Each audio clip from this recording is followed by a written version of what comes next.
Concrètement, docteur, avant 3 ans, j'arriverai chez le médecin avec ma carte vitale et ma carte mutuelle et je ne paierai plus rien. C'est bien ça? Probablement, ça doit se faire aussi simplement, à condition que toutes les règles, comment dire, de fonctionnement de l'informatique qui s'appliquent à ces choses-là se déroulent normalement. Et pour vous, quels vont être les principaux effets positifs du tiers payant? Alors les principaux effets positifs, alors il y en a un qui est très simple, c'est que c'est un acte finalement de règlement comme on paye partout en carte bancaire. Je l'associe à ça parce que c'est élémentaire, effectivement, vous faites un code, etc. L'informatique et la carte vitale, c'est un peu la même chose. Avec adjoint les renseignements informatiques, on va faire exactement la même chose. Mais l'essentiel n'est pas là, ce n'est pas une procédure informatique simple et efficace qui nous intéresse, c'est en fait la réalité qui est en France depuis quelques années. Je vous cite 3 informations. D'abord les rapports de l'adresse. L'adresse, c'est la direction régionale direction de recherche, des enquêtes et études statistiques en France, qui a montré en 2008 un retard de consultation de manière généralisée en France pour des raisons pécuniaires, pour des raisons financières. Et donc, soit les consultations n'ont pas lieu, soit elles ont lieu trop tardivement.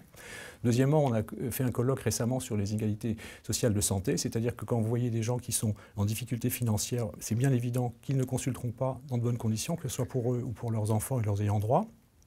Et la troisième chose, finalement, c'est qu'on voit dans des mutuelles des gens totalement couverts, mais qui ne sont pas au courant de leurs droits ou qui n'ont pas les moyens d'avancer l'argent pour les consulter. Donc on a un vrai souci tout simplement d'accès aux soins. Voilà. Le vrai sujet qui est derrière le tiers payant, ce n'est pas finalement les difficultés, la réalisation ou ça, parce que ça devrait pouvoir être résolu assez simplement.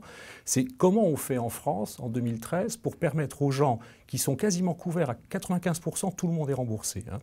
Donc en fait, il faut permettre à ces gens-là de pouvoir aller consulter sans avoir de problèmes pécuniaires et de problèmes d'espèces de monnaie, quoi, on va dire Et ça. pourquoi la généralisation du tiers payant à la médecine générale a-t-elle été si longtemps freinée alors qu'elle existe ailleurs? C'est une vieille histoire, un vieux socle historique. Alors ça remonte à longtemps, il y avait un règlement qui s'appelait le règlement Jeanne, en fin du 19e siècle, mais je ne vais pas vous faire cette historique-là parce qu'on va perdre du temps, on va faire court. Bon, arrivent les premières conventions médicales en 1970, et sur les piliers du monde libéral, on échange 2 choses. Une première chose, c'est on dit aux grandes spécialités qui ont des actes techniques coûteux ou aux actes médicaux qui sont onéreux, alors à l'époque c'était le K50, etc., l'appendicite, c'était le repère de base, on dit bon écoutez, ça coûte cher ça, on va faire donc l'avance de frais, c'est-à-dire que la sécurité sociale va payer d'emblée et le patient ne paiera que la différence. Ok. Et contre ça, on dit bon vous avez la liberté d'installation qui est assurée, etc. Très bien, ça marche très bien, sauf qu'on exclut un partenaire d'emblée, la médecine générale. Pourquoi ? Je ne peux pas vous donner la réponse, nous l'avons tous constaté, mais en gros, la véritable histoire, c'est celle-là. Donc, depuis 1970, le tiers payant a été finalement, entre guillemets, refusé aux médecins généralistes. Et puis petit à petit, les réalités dont je vous parle se sont affirmées, encore plus fortement maintenant, et entre-temps, on est passé par la CMU, le machin, etc. Et donc, en gros, vous avez la réalité du fait que maintenant, tous les gens qui réfléchissent disent l'accès aux soins est de plus en plus sans péril pour les gens nécessiteux. Si on veut donner un accès aux soins à ces gens-là, il faut donc agir sur leur capacité d'accéder à la porte d'entrée du système, le médecin généraliste. Bonjour docteur, je viens vous voir parce que je suis malade. Il se trouve aussi que je n'ai pas beaucoup d'argent, mais ce n'est pas ça le sujet. Je viens vous voir parce que je suis malade et je vais être pris en charge parce que mes droits sont couverts. Là, on parle de l'aspect positif avec évidemment l'accès aux soins, mais quand on laisse la parole à certains médecins sur la pratique du tiers payant, on les entend souvent se plaindre à propos de ce qui a été payé ou pas, du fait de perdre beaucoup de temps et d'énergie à vérifier tout l'administratif et les paiements. Comment éviter ces possibles lourdeurs techniques et administratives qui sont inhérentes à une telle pratique? Oui, ils ont parfaitement raison. Et donc nous, avec d'autres collègues et d'autres médecins et d'autres syndicats, nous souhaitons un système simple et efficace. Le système simple et efficace, en gros, il y a 2 gros payeurs en France. La Caisse nationale d'assurance maladie et puis les mutualités et ce qu'on appelle les complémentaires de manière générale. Il faut que ces gens-là se mettent à une table parce que le seul problème, c'est que, je vous ai dit tout à l'heure, il y a pratiquement plus de 95% des gens qui sont assurés sur la partie du ticket modérateur. Eux, il faut qu'ils sachent qui est assuré bien, etc., les dates de péremption de l'adhésion, etc. Et l'assurance maladie a ses banques de données aussi. Il suffit simplement que ces gens-là se mettent à une table et résolvent ces sujets-là.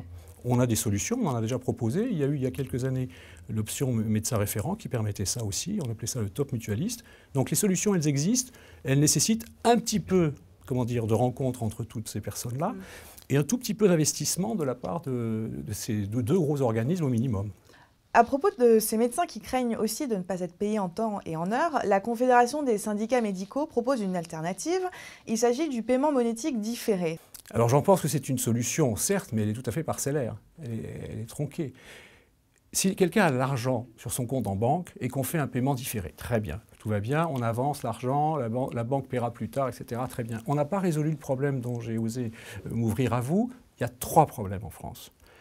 Les inégalités de santé sociale, les gens qui n'ont pas d'argent ou pas beaucoup d'argent, et puis il y a la récente définition, elle date d'il y a quelques semaines. Vous savez quel est le portrait robot de la pauvreté en France? Eh bien, je vais vous l'apprendre, excusez-moi. C'est une femme qui a 2 enfants, voire plus, monoparentale, dans une famille monoparentale. Sortir 23 €, c'est quelque chose dans certains quartiers, sur certains territoires, pour aller consulter pour un enfant, pour elle ou pour qui que ce soit de sa famille. D'accord? C'est défini, ça a été répertorié récemment, c'est la définition de la pauvreté en France. C'est une femme jeune avec des enfants qui vit sans concubin. Donc voilà une solution, et ce n'est pas la carte bancaire qui va résoudre, hein. La carte bancaire ne donnera pas plus d'argent à cette dame. Deuxième exemple, les étudiants. Les étudiants sont en France assez intelligents, tant mieux. Ils ont des mutuelles, tant mieux. Ils sont donc couverts quasiment à 100%, mais ils ne consultent pas. Pourquoi? Pas tous, mais un certain nombre d'entre eux ne consultent pas. Pourquoi? Parce qu'ils n'ont pas de disponibilité financière suffisante et ils préfèrent acheter des livres, aller au Resto U, faire ce qu'ils ont à faire. Et tant pis pour les dents qui vont pas bien, et tant pis pour la langine qui traîne, et tant pis pour l'entorse ou je ne sais quoi. Donc pour vous, le tiers payant ne doit pas être obligatoire, mais il doit s'appliquer dans certains territoires. Le tiers payant doit être pour les médecins de spécialité de médecine générale et les autres, puisque les autres l'utilisent larga manu. Vous savez, quand vous prenez l'échelle de l'utilisation des tiers payants, les médecins généralistes sont parmi les plus faibles utilisateurs. C'est toutes les autres spécialités qui l'utilisent larga manu. Donc en gros, ce qu'on demande, c'est juste d'utiliser la possibilité de l'utiliser là où on est, avec les patients qui le nécessitent, et à notre gré. Il ne s'agit pas du tout d'une obligation nationale, le tiers payant partout. Je vous rappellerai quand même que ce concept semble heurter un petit peu la France. Mais il y a une carte de géographie du tiers payant dans les pays occidentaux, et notamment en Europe. Quand vous allez au nord de l'Europe et que vous descendez jusqu'à la France, pratiquement tous les pays sont en tiers payant généralisé. Généralisé dans les conditions que je viens de vous expliquer, mais quasiment institutionnel, hein. Plus vous descendez vers le sud, plus le tiers payant devient un petit peu plus compliqué. Et que, voilà. Donc en gros, ce que je vous raconte là n'est pas une découverte, on n'a pas inventé l'eau chaude. On est juste en train de dire, il y a des modifications à faire, il y a à obtenir ce que je viens de vous dire, un outil utile sur certains territoires. Et qu'est-ce que vous répondez à ceux qui pensent que c'est une mesure antilibérale? Alors je pense que ce n'est pas une mesure antilibérale, puisque de toute façon, nous sommes honorés. Je suis un libéral, depuis 40 ans je suis un libéral, nous sommes honorés, nous avons nos honoraires, nous sommes en versement par un tiers de nos honoraires, ce sont les patients qui ne nous paient pas certes, mais en fait leurs droits nous paient, leur couverture de droits nous paient, et je ne vois pas où est l'antilibéralisme là-dedans. Maintenant, certes, on peut avoir l'impression... C'est un vieux mythe aussi qui date de l'installation du libéralisme. Les honoraires responsabilisent les patients. C'est faux, puisque je viens de vous donner le contre-argument. Ils sont solvabilisés à 100% par l'assurance maladie obligatoire et 95% d'entre eux par l'assurance maladie complémentaire. Donc en quoi engagent-ils leur responsabilité financière en vous payant? En rien. En rien, 3 jours après ou 4 jours après, ils seront remboursés. Je ne parle pas de ces gens-là. Je fais du tiers payant, pratiquement 50 à 60%. J'ai 40% de mes patients qui me paient parce que ça ne leur pose aucun problème. Mais ce n'est pas ça qui représente mon libéralisme. Ce qui représente mon libéralisme, c'est la confiance qu'ils ont en moi et le plaisir que j'ai à les soigner. Autre inquiétude de la part des médecins, c'est que l'arrivée du tiers payant dévalorise et dévalue leur métier, car la patientèle n'aura plus rien à régler et donc ne se rendra plus compte de la complexité de ce métier. Qu'en pensez-vous ? Alors, premièrement, je vais probablement être un peu prétentieux, vous allez m'excuser pour cela. Je viens de vous répondre en partie en vous disant que ce n'est pas l'argent qui responsabilise l'acte médical et son contenu. Et donc, je vais plus loin en vous disant, toutes les études le montrent, quand on interroge les Français, dans quelle profession avez-vous confiance? Dans les médecins et dans les médecins généralistes.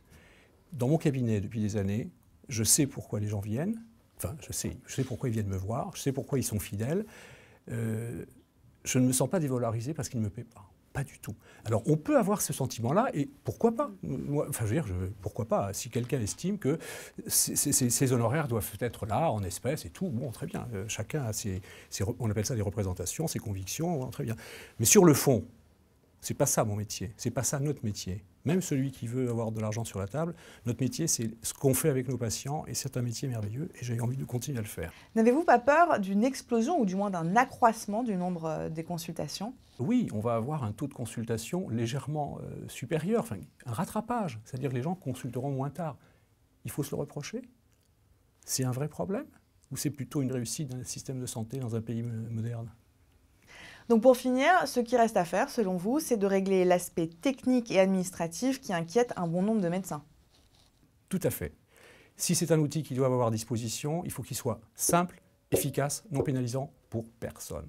Donc la balle n'est pas dans le camp des docteurs, la balle n'est pas dans le camp des patients, c'est les organismes complémentaires, c'est l'assurance maladie, c'est les gens qui sont derrière la carte vitale, derrière les cartes de mutuelle, c'est-à-dire tout cet aéropage intelligent, puissant, qui a les moyens de donner les moyens aux effecteurs de terrain, nous les médecins, de pouvoir pratiquer ce tiers payant dans des conditions efficaces, simples, lisibles.